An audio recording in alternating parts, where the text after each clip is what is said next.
मेरा नाम मनोज है। मेरी उम्र 36 साल है। मेरे 3 बच्चे हैं और तीनों ही शहर के अच्छे स्कूलों में पढ़ते हैं। मुझे अपने तीनों बच्चों से बहुत प्यार है और उनके अच्छे फ्यूचर के लिए मैं बहुत मेहनत करता हूँ। मेरी अपनी कपड़े की दुकान है जो आजकल कुछ कम चलती है। मेरी शादी मेरी एक दोस्त से हुई थी। वह है तो बहुत खूबसूरत मगर जबान की बहुत तीखी है। जो दिल में आता है वह मुंह पर बोल देती है, फिर चाहे वह सामने वाले को अच्छा लगे या ना लगे। मैं अक्सर उसे समझाता हूं कि ऐसा नहीं करना चाहिए। अगर तुम्हें किसी की बात बुरी भी लगी है तो मुंह पर मत बोला करो। लेकिन उसे मेरी बात समझ ही नहीं आती थी। वह कहती कि मैं डरपोक नहीं हूं, बहादुर हूं, कि दूसरों के मुंह पर ही उनकी बुराई उन्हें बता देती हूं। लेकिन मुझे उसकी ये आदत पसंद नहीं आती थी। लेकिन अक्सर मैं उसकी इन बातों को नज़रअंदाज कर जाता था। उसकी इन हरकतों की वजह से आजकल मैं उससे कुछ खींचा खींचा सा रहने लगा था। कम से कम इंसान को बोलने से पहले बात का ख्याल तो रखना चाहिए कि सामने वाले को उसकी बात बुरी भी लग सकती है। आजकल दुकानदारी कम होने की वजह से मैं बहुत परेशान रहने लगा था। हालांकि मैं भगवान में विश्वास करने वाला आदमी था। दुकान खोलने से पहले मैं भगवान की आरती किया करता था कि भगवान मेरा बिजनेस खूब फले फूले। लेकिन मुझे लगने लगा था कि जैसे भगवान मुझसे नाराज हो गया है। दिन इसी तरह गुजर रहे थे। एक दिन मैं दुकान पर बैठा हुआ था। कोई भी ग्राहक नहीं आया था। दोपहर हो चुकी थी लेकिन एक भी ग्राहक की शक्ल नहीं देखी थी। गर्मी के दिन थे और गर्मी के मारे बुरा हाल था। लाइट भी चली गई थी और मैं हाथ से पंखा चला रहा था। मेरी नज़र सामने वाली कपड़े की दुकान पर जमी हुई थी जहां एक के बाद एक ग्राहक आ रहे थे और ढेरों खरीदारी करके जा रहा था। ऐसा नहीं था कि मेरी दुकान छोटी थी या कपड़ा अच्छा नहीं थे। मेरे पास हर तरह का कपड़ा मौजूद था, लेकिन फिर भी लोग मेरे पास कम ही आते थे। मैं अभी उस दुकान पर नजरें जमाए बैठा हुआ था। तब अचानक एक तरफ से एक भिखारन आकर मेरी दुकान के सामने खड़ी हो गई और हाथ फैलाकर मुझसे कुछ मांगने लगी। मगर मेरा ध्यान तो सामने वाली दुकान की तरफ ही था। मेरे दिल ने एकदम से भगवान से शिकायत कर दी कि मेरी दुकान पर आखिर कोई क्यों नहीं आता। तभी उस भिखारन ने ऊंची आवाज में कहा, बाबूजी, मुझे कुछ कपड़ा दे दो। उसकी तीखी और तेज आवाज सुनकर मैं चौंक कर उसे देखने लगा और देखता ही रहा। वह ऊंची लंबी एक जवान और खूबसूरत औरत थी। एक घिसा हुआ पुराना सा सूट पहन रखा था जो काफी गंदा हो चुका था। पांव में पुरानी सी चप्पल थी, जबकि उसके गोरे रंग पर नाक में एक लौंग भी दमक रही थी जो उसके गोल चेहरे पर बहुत खूबसूरत लग रही थी। चेहरे पर जगह जगह मिट्टी भी लगी हुई थी, फिर भी वह अच्छी लग रही थी। मैंने उसे देखा तो बस देखता ही चला गया। उसके चेहरे पर इतनी मासूमियत थी कि उसे देखकर दिल ही नहीं भर रहा था। उसने मुझे खोया हुआ देखकर फिर से कहा, बाबूजी, कुछ कपड़ा दे दो, मैं भिखारन हूं। उसकी विनती सुनकर मैं होश में आ गया। उसकी तरफ ध्यान दिया। वह हसरत भरी निगाहों से मेरी दुकान में लगे कपड़ों को देख रही थी। मैंने कहा, दे दूंगा, पहले ये बताओ कौन हो तुम। उसने कपड़ों से नजरें हटाकर मुझे देखा और कहा, मेरा नाम सीमा है, मैं एक भिखारन हूं। मुझे उसका नाम काफी प्यारा लगा था। मैंने फिर से पूछा कि कहाँ से आई हो। उसने बताया कि यहां से कुछ दूर एक वीरान जगह पर मेरा बसेरा है, वहां पर झोपड़ी में रहती हूं। मैंने सुनकर सर हिला दिया और एक खूबसूरत सा सूट उसे निकाल कर दे दिया कि ये लो। कपड़े लेकर वह बहुत खुश हुई और अपनी थैली में डाल दिया। धन्यवाद बाबूजी। उसने मेरे द्वारा दी गई चुन्नी को अपने सर पर डाल लिया था। कहने लगी, मैं अच्छी लग रही हूं ना। वह सच में ही उस चुन्नी में बहुत प्यारी लग रही थी। मैंने कहा, हाँ, अच्छी लग रही हो। उसने दोबारा से मेरा धन्यवाद किया। उसने वह कपड़े पैक करके थैली में डाले और मुंह ही मुंह में कुछ गुनगुनाती हुई दुकान से निकलकर अपने रास्ते पर चली गई।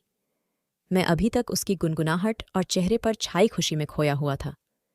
अभी उसे गए 5 मिनट ही हुए थे कि एक औरत कपड़े लेने आ गई और मैंने उस भिखारा को अपने दिमाग से निकाल दिया और उस औरत को कपड़े दिखाने लगा। अभी मैं उस औरत से फ्री हुआ था कि 2-3 औरतें और आ गईं और कपड़े देखने लगी और फिर यह सिलसिला चल निकला।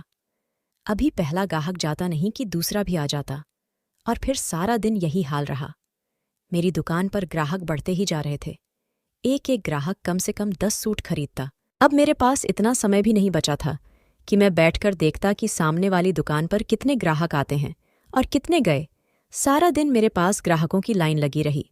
शाम तक मेरे सारे कपड़े बिक चुके थे और आज पहली बार इतने ग्राहकों को निपटाकर और लगभग खाली दुकान को देखकर हैरान रह गया कि आज यह सब कैसे हो गया कि एक ही दिन में इतने ग्राहक आए और सारी दुकान खाली हो गई।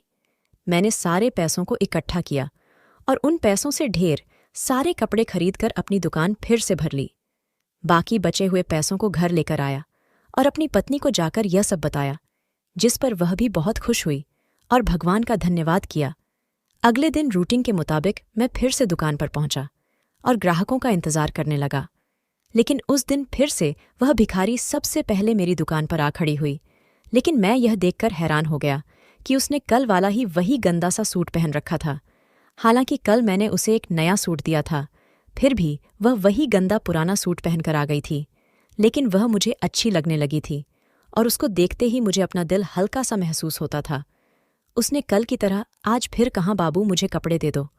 वह इतने नरम और प्यारे शब्दों में मुझे कपड़े मांगती थी कि मैं मना ही नहीं कर पाता था। ऊपर से उसका हसीन चेहरा मुझे इनकार करने ही नहीं देता था। मैंने आज भी बिना कुछ कहे उसे कपड़े दे दिए। आज उसने फिर मेरे द्वारा दी गई चुन्नी को अपने सर पर डाल लिया था। नीले रंग के कपड़े थे और चुन्नी भी नीले ही रंग की थी।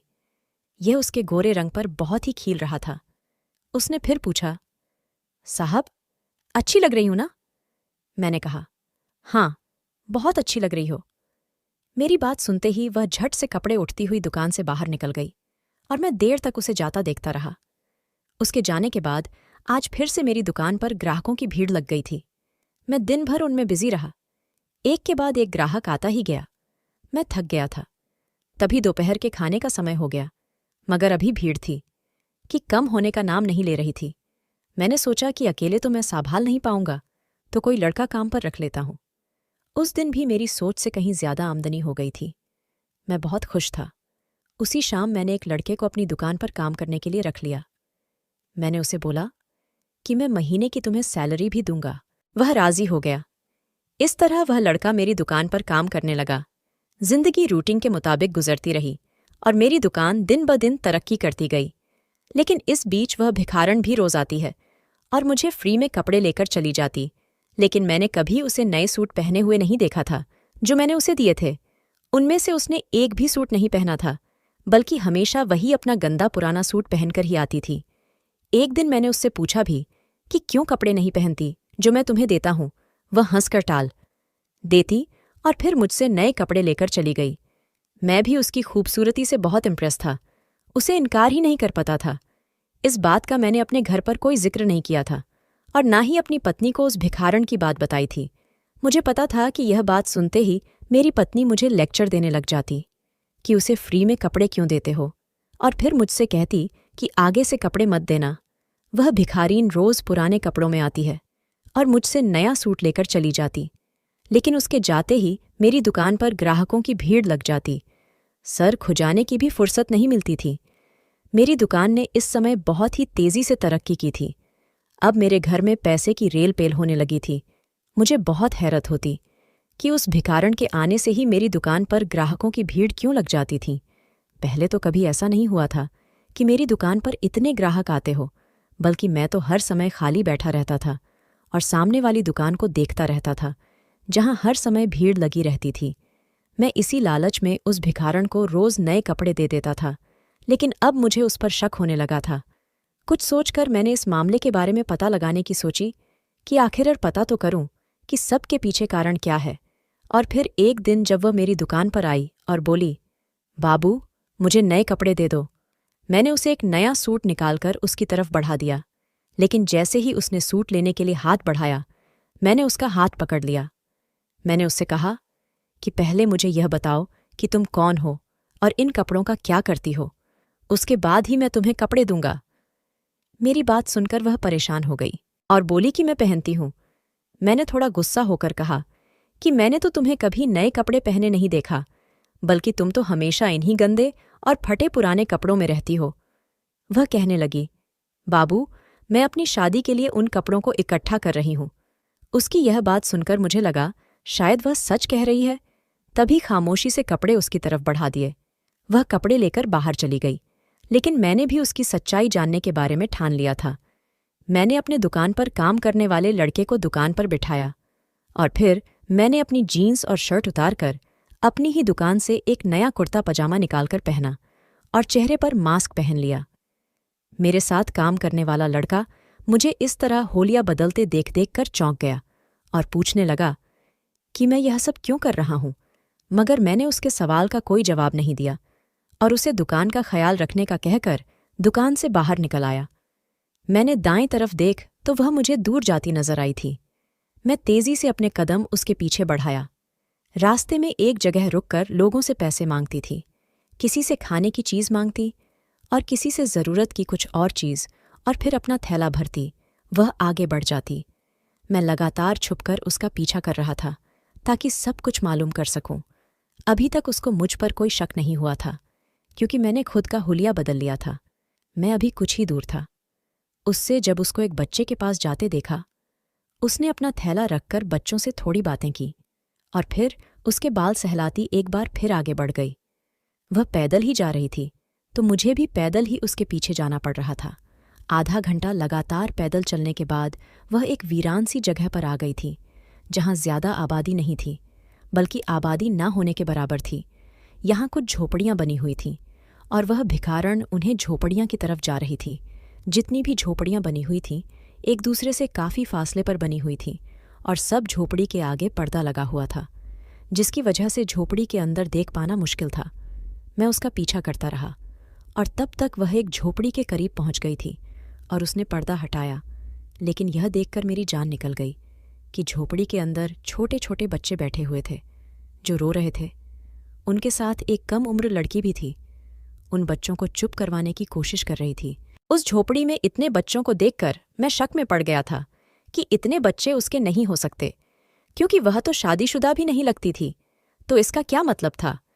क्या वह भिखारण बच्चा चोरी करती थी? यकीनन उसने इन सारे बच्चों को चुराया होगा और अब उनको अपने कब्जे में कर रखा होगा। या तो यह इन बच्चों के बदले उनके माँ बाप से पैसे लेगी, या फिर इनको अपने साथ भीख मांगने के धंधे पर लगा देगी और फिर पैसे कमाएगी। या फिर यह भी हो सकता है कि यह बच्चों को गैर कानूनी तरीके से बेच देती हो। यह सारी बातें मेरे दिमाग में आने लगी थीं और अब मुझे उस भिखारण से हमदर्दी होने पर खुद पर अफसोस हो रहा था। मैं खुद को कोस रहा था कि उसकी मासूम और खूबसूरत शक्ल देखकर मैं पिघल गया और उसे इतने समय से फ्री में कपड़े देता रहा।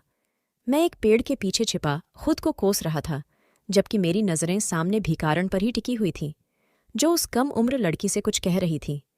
वह लड़की सर हिलाती उसे कुछ बता रही थी। बच्चे लगातार रो रहे थे, जिसकी वजह से उस भिखारीन ने अपने थैले में से सबको फल निकाल कर दिए।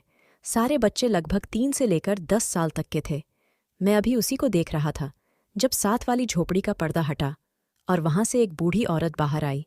पर मैंने देखा वहां भी 8 से 10 बच्चे नजर आए और सब 9-10 या तकरीबन 12 साल के थे, जिनमें लड़के और लड़कियां दोनों थे। वह औरत अब इस भिखारण के पास जाकर हाथ हिला हिलाकर कुछ कह रही थी, जिस पर वह भिखारण उस बूढ़ी औरत को कुछ बता रही थी। अब मुझे घबराहट होने लगी थी और घबराहट की वजह से मेरा शरीर पसीना पसीना होने लगा था। मुझे लग रहा था कि यह तो उसका पूरा गिरोह है और इनका यह बच्चों वाला बिजनेस दूर दूर तक फैला हुआ है। इतने सारे बच्चों को इसने कैद करके रखा हुआ है। मैं वहां से वापस अपनी दुकान पर आ गया और कपड़े बदलकर गहरी सांस भरकर खुद को रिलैक्स करने लगा। वह सब कुछ देखकर मेरा दिमाग हिल गया था और समझ नहीं आ रहा था कि क्या करूं। मैंने काम करने वाले लड़के को छुट्टी दी और दुकान बंद करके घर आ गया। बार बार मेरी नज़रों के सामने उन मासूम और रोते हुए बच्चों के चेहरे घूम रहे थे जो उस भिखारण की कैद में थे। न जाने वह उनके साथ क्या करने वाली थी। यह सोचकर ही मेरा शरीर कांप रहा था। मैंने अपने बच्चों से भी कोई बात नहीं की थी, वरना पहले मैं आते ही अपने बच्चों से बातें करता था और उनके साथ कुछ देर खेलता था। मेरी परेशानी को मेरी पत्नी भी भांप गई थी। मुझे यूं चुप देखकर मेरी पत्नी ने पूछा, क्या हुआ है? इतने परेशान क्यों हो? पहले तो ऐसे कभी परेशान नहीं हुए। पहले तो मैंने टाल दिया कि कोई बात नहीं, लेकिन जब वह जिद पर आड़ गई तो सब कुछ बता दिया, सिवाय इस बात के कि मैं उसे रोज नए कपड़े देता था। अगर मैं उसे यह बात बता देता तो वह मुझे बेवकूफ़ समझकर समझने लग जाती कि आखिर तुमने ऐसा क्यों किया, फ्री में इतने सारे कपड़े क्यों दिए। मेरी सारी बात सुनकर वह भी सोच में पड़ गई थी कि यह मासूम बच्चों की जिंदगियां का सवाल था। अचानक उसने कहा कि इस सब का हल सिर्फ यह है कि पुलिस को सब कुछ बता दिया जाए, ताकि वह खुद ही बच्चों को उस भिखारण से छुड़ा सके और उन्हें उनके माँ बाप तक पहुंचा सके। इस तरह आपकी टेंशन भी खत्म हो जाएगी और बच्चे भी अपने माँ बाप के पास पहुंच जाएंगे। अपनी पत्नी की बात सुनकर मैं सोच में पड़ गया था। कह तो वो ठीक रही थी। यहां बात 1-2 बच्चों की नहीं, बल्कि 20-25 बच्चों की थी, जो उस भिखारण की कैद में थे और अपनी माँ बाप से दूर तड़प रहे थे। एक अकेला मैं उस भिखारीन से नहीं लड़ सकता था, और फिर उसके पूरे गिरोह को पकड़ना बहुत मुश्किल काम था। पुलिस ही सारे मामले को अच्छे से हैंडल कर सकती थी। अगर मैं अकेला ही इस मामले में पड़ता तो शायद मैं खुद भी इस मामले में फंस सकता था। अपनी पत्नी की बात पर सोच विचार करके मैं इस नतीजे पर पहुंचा कि यह मामला पुलिस तक ही जाना चाहिए। अगले दिन भी वह भिखारण सूट लेने आई तो मैंने बिना कुछ कहे सूट उसे दे दिया। फिर काम वाले लड़के को दुकान पर बिठाकर मैं पुलिस स्टेशन की तरफ रवाना हुआ।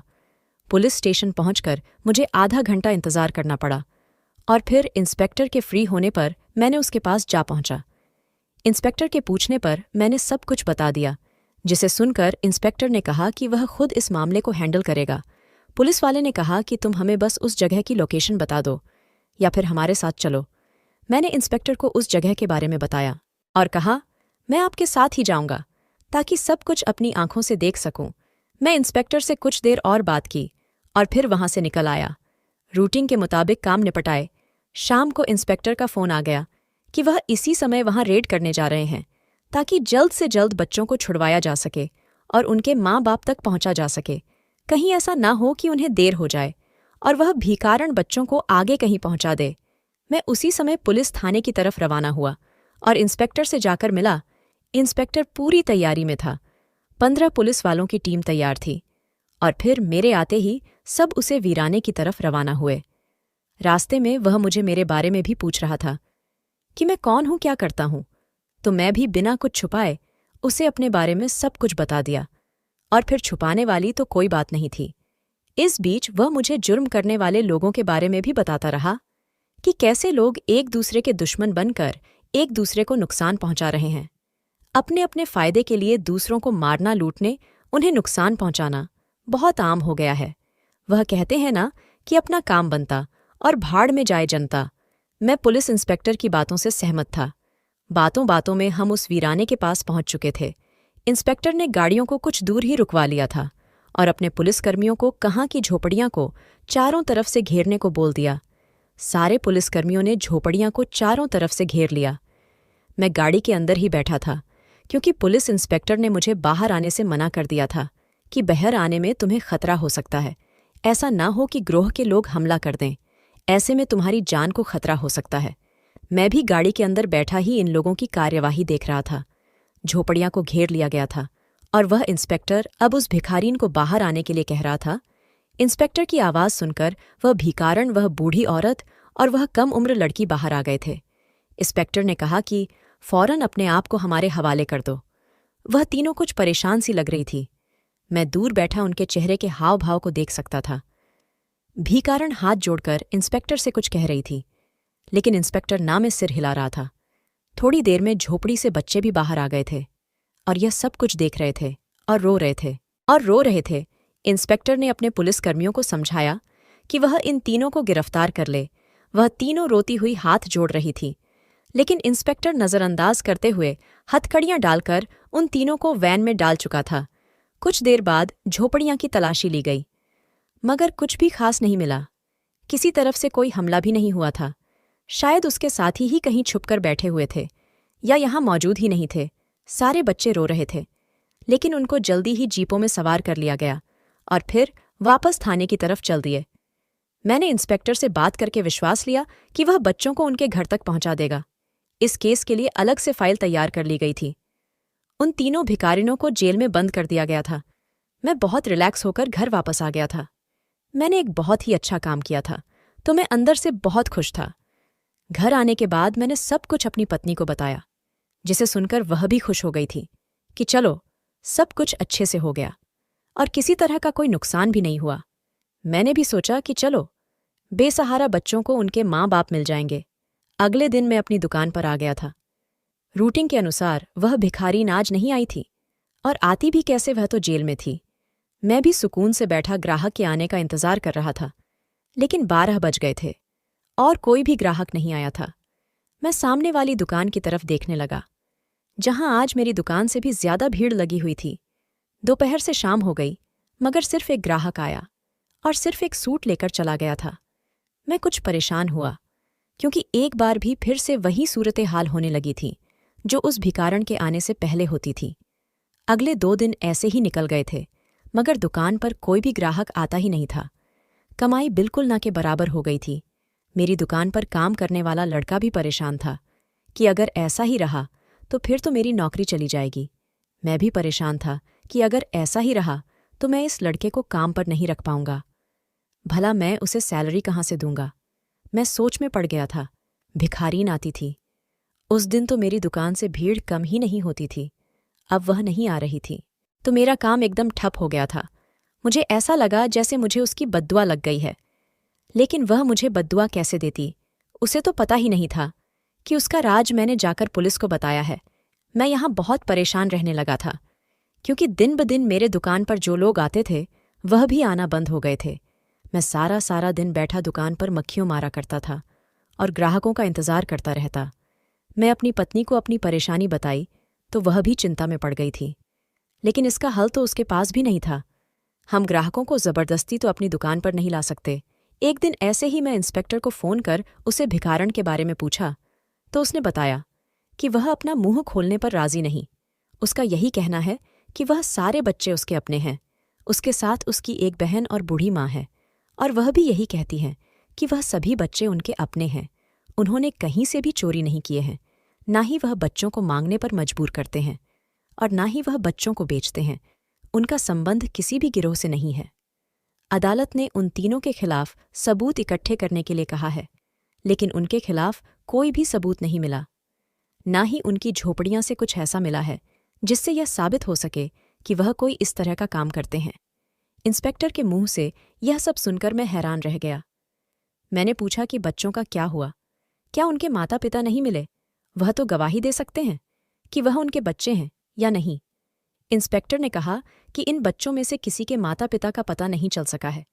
अखबार में भी ऐड दे दिया गया है, लेकिन अब तक कोई भी उनको लेने नहीं आया, और वह बच्चे बस रोते रहते हैं और कहते हैं कि उन्हें उनकी माँ के पास जाना है। मैंने हैरानी से पूछा कि माँ कौन है? इंस्पेक्टर ने बताया कि वह अपनी माँ, यानी उसी भिखारण को कहते हैं जिसके खिलाफ आपने कहा था कि यह बच्चों को कैद करके रखती है। उसी भिखारण को अपनी माँ कहते हैं। बूढ़ी औरत को नानी और उस कम उम्र लड़की को मासी कहते हैं। इंस्पेक्टर कुछ और भी बोल रहा था, लेकिन मैं तो इतनी सी बात सुनकर ही हैरान रह गया था कि आखिर यह सब हो क्या रहा है। मुझे कुछ भी समझ नहीं आ रहा था। मैंने फ़ोन बंद कर दिया। कुछ तो अजीब था जो हमारी आंखों से छुपा हुआ था। अब तो मेरे दिल ने भी कहना शुरू कर दिया था कि मैं कहीं ना कहीं कुछ गलत कर दिया है। इस बारे में सोच सोच कर मेरा सर दर्द करने लगा था, लेकिन कोई भी सिरा हाथ नहीं आ रहा था। बच्चों के लिए भी अखबार में ऐड दे दिए गए थे, लेकिन किसी ने भी अपना बच्चा नहीं कहा था, और ना ही कोई बच्चे को लेने आया था। कुछ सोचकर मैं दुकान को काम वाले लड़के के हवाले किया और खुद थाने जा पहुंचा, और सीधा इंस्पेक्टर से जाकर मिला, जो खुद इस मामले में उलझा हुआ था। मुझे देखते ही वह सीधा होकर बैठा, तो मैं भी उसके सामने जाकर बैठ गया। मेरे कुछ बोलने से पहले ही उसने कहा कि बच्चों का रो रो कर बुरा हाल है। वह सिर्फ अपनी माँ नानी और मासी के पास जाना चाहते हैं। मैं उनमें से जो कुछ बड़े बच्चे थे उनसे पूछताछ की है। उन्होंने बताया है कि उनकी माँ ने कभी उन्हें मारा भी नहीं है। वह अपनी नानी और अपनी मासी के साथ रहते हैं। और यही नहीं, उन बच्चों ने बताया कि जब से उन्होंने होश संभाला है तब से उन्हें तीनों के साथ रहते हैं। हाँ, उन बड़े बच्चों ने यह भी बताया कि कभी कभी माँ किसी नए बच्चों को ले आती है, और फिर वह भी हमारे साथ ही रहने लगता है और फिर कहीं नहीं जाता। हमारी माँ बहुत अच्छी है, हमारे लिए खाने पीने रहने का और कपड़ों की व्यवस्था करती है, और हम सबसे बहुत प्यार करती हैं। कभी कोई बाहर का आदमी हमसे मिलने नहीं आता। इंस्पेक्टर की बातें सुनकर मैं और भी उलझ गया था। मैं इंस्पेक्टर से पूछा, तो इस सब का क्या मतलब है? इंस्पेक्टर ने कहा कि मुझे तो लगता है कि आपने जो कुछ बताया था वह सिर्फ गलतफहमी है। इन तीनों के खिलाफ हमें कोई भी सबूत नहीं मिले हैं। जरूर आपको कोई गलतफहमी हुई होगी। अभी मैं उन औरतों से पूछताछ करने ही जा रहा था कि आप आ गए। मैंने कहा कि मैं भी चलता हूँ।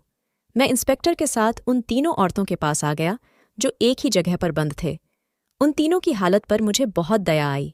साफ मतलब था कि लेडी इंस्पेक्टर ने उनसे सब कुछ उगलवाने के लिए उन पर हाथ साफ किया था। मुझे देखते ही वह खूबसूरत सी भिखारी जल्दी से मेरी तरफ लपकी थी और फिर सलाखों को थाम कर कहने लगी, बाबूजी, अच्छा हुआ कि तुम आ गए। मुझे पता था मेरा भगवान मेरे लिए किसी न किसी को मेरा मददगार बनाकर जरूर भेजेगी, हमें बचाने के लिए। और देखो, तुम आ गए। उसकी आंखों पर विश्वास की छड़ी पट्टी देखकर मैं शर्मिंदा हो गया। जिसे वो अपना मददगार समझ रही थी, वही तो असल में उसे यहां पहुंचाने का जिम्मेदार था। इंस्पेक्टर ने खामोशी से हमें देखा। मैंने पूछा कि तुम इतने सारे बच्चों को अपने पास क्यों रखती हो? आखिर ये बच्चे किसके हैं? उसने कहा कि ये सारे बच्चे मेरे हैं। मैं थोड़ा गुस्से से कहा कि मैं जानता हूं तुम शादीशुदा नहीं हो और इतने बच्चे तुम्हारे नहीं हो सकते। उसने कहा, सगे नहीं तो क्या हुआ, मगर मैंने इन्हें पाला है तो यह मेरे ही बचे हुए। छोटी उम्र में ही मेरा बाप गुजर गया था। हम पहले भी झोपड़ियों में रहते थे और मांग मांग कर गुजारा करते थे। माँ बीमार पड़ गई तो मैंने यह अपना पेशा बना लिया। क्योंकि अनपढ़ थी, कहीं कोई इज्जतदार नौकरी नहीं कर सकती थी। खुद को इतना मजबूत बना लिया कि कोई मर्द बुरी नज़र डालने से पहले डरता था। मैं गली गली भीख मांगती तो कई बच्चे मुझे बेसहारा मिल जाते थे, जिनके सर पर ना माँ का साया होता था और ना ही बाप का। ये सारे बच्चे सड़कों के किनारे सोते और मांग मांग कर खाते। कुछ बच्चे तो इतने छोटे होते हैं कि उनको पता भी नहीं होता था कि वह क्या कर रहे हैं। और कुछ बच्चे तो मुझे ऐसे मिले थे जो सिर्फ 1 या 2 दिन के थे। शायद किसी के पाप की वजह से इस दुनिया में आ गए थे और उसे कूड़े में फेंक दिया गया था। मैं उन बच्चों को उठा लाती थी और उन्हें पालती थी, उनकी देखभाल करती थी। ऐसे करते करते मेरे पास 20-25 बच्चे जमा हो गए। लोग बच्चों को खुद से दूर करते हुए यह भी नहीं सोचते, ये कितना बड़ा पाप है। अनाथ बच्चों के रिश्तेदारों का फर्ज होता है कि वह इन अनाथ बच्चों की परवरिश करें। मगर आज के दौर में इंसानियत जैसे मर गई है। बच्चों के अनाथ होते ही उनके रिश्तेदार भी उन्हें भूल जाते हैं। आप इन बच्चों से खुद पूछ लो। मैंने इन बच्चों को पाला है, मेरी माँ ने और मेरी बहन ने पाला है। उस भिखारण की बात सुनकर मैं शर्मिंदा हो गया कि मैं कितना गलत समझा था। इंस्पेक्टर ने अदालत में जमा करवाई रिपोर्ट वापस ले ली थी और उस भिखारण की माँ, बहन और बच्चों को छोड़ दिया था। लेकिन अपने तौर पर कुछ समय तक उन पर नज़र रखवाई थी। लेकिन सब कुछ वैसा ही था जैसा उस भिखारीन ने कहा था। तभी इंस्पेक्टर ने कुछ लोगों के साथ मिलकर एक छोटी सी जगह पर एक मकान उनके लिए बनवा दिया था, जिसमें वह सारे बच्चों के साथ रहने लगी थी। वह मुझे और इंस्पेक्टर को न जाने कितनी दुआएं देती। मैं भी उन बच्चों के लिए कपड़े और खाने पीने का सामान भेजता रहता था। और भगवान का करिश्मा फिर हुआ कि मेरी दुकान पर ग्राहकों की भीड़ बढ़ने लगी थी। और तो और उस इंस्पेक्टर की भी प्रमोशन हो गई थी। मुझे अब समझ आ गया था कि यह एक गरीब को दिए गए पुण्य का फल था। मैं भगवान का धन्यवाद किया कि समय रहते मुझे सारी सच्चाई पता चल गई थी। दोस्तों, वीडियो कैसा लगा कमेंट करके ज़रूर बताएं। वीडियो को लाइक और चैनल को सब्सक्राइब ज़रूर कर देना।